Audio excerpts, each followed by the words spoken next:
আঠাশ বছর চাকরি করলে চাকরির বয়স তো শেষ, কোনো কোম্পানিতে আমাদেরকে এখন আর নিচ্ছে না, চাকরিতে আর করার কোনো সুযোগও নাই। এখন মানবতার অবস্থায় আমরা ফ্যামিলি নিয়ে জীবনযাপন করছি, কোনো চাকরি নাই, কোনো কিছু নেই, বসে থেকে কতদিন আমাদের টাকা থাকবে? অর্জিত যে টাকা আমাদের, আর অর্জিত যে টাকা পেয়েছি সে টাকায় কতদিন চলবে? আমরা এখন অসহায় অবস্থায় আছি, আমাদের কর্মের নতুন কোনো ব্যবস্থাই নেই। 28 বছর চাকরি করে আমাকে দিয়েছে 9,72,000 টাকা এই কোম্পানি।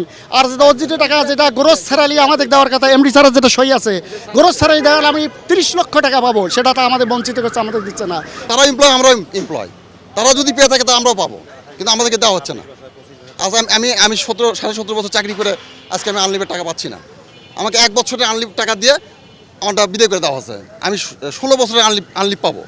চাকরি যদি কারো ফিরে দেওয়ার মতো অবস্থা থাকে ফিরে দিতে হবে, এবং ন্যায্য দাবি হচ্ছে কি আমাদের গ্র্যাচুইটি যে অংশটা পাবো আমরা, সেই ন্যায্য দাবি এবং প্রভিডেন্ট ফান্ডের টাকা এবং আনলিভের যে একটা টাকা পাওয়ানো থাকে এবং দিয়েছে, এবং এর আগে সবাইকে দিচ্ছে, কিন্তু আমাদের ক্ষেত্রে কাউকেই সেই টাকা দেয়নি। প্রথম দাবি চাকরি ফিরিয়ে দিতে হবে, আমাদের প্রথম দাবি। আমি 18 বছর পরে আমাকে যাওয়ার জায়গা নাই, আমি নদীর মাঝখানে আছি, এপি তীরেও আসতে পারতেছি না, ও তীরেও যাইতে পারতেছি না, হয় আমাকে এখন ডুবে যেতে হবে। কতক্ষণ আমি সাতটা থাকবো? সাতটা থাকার মতো অবস্থা নাই।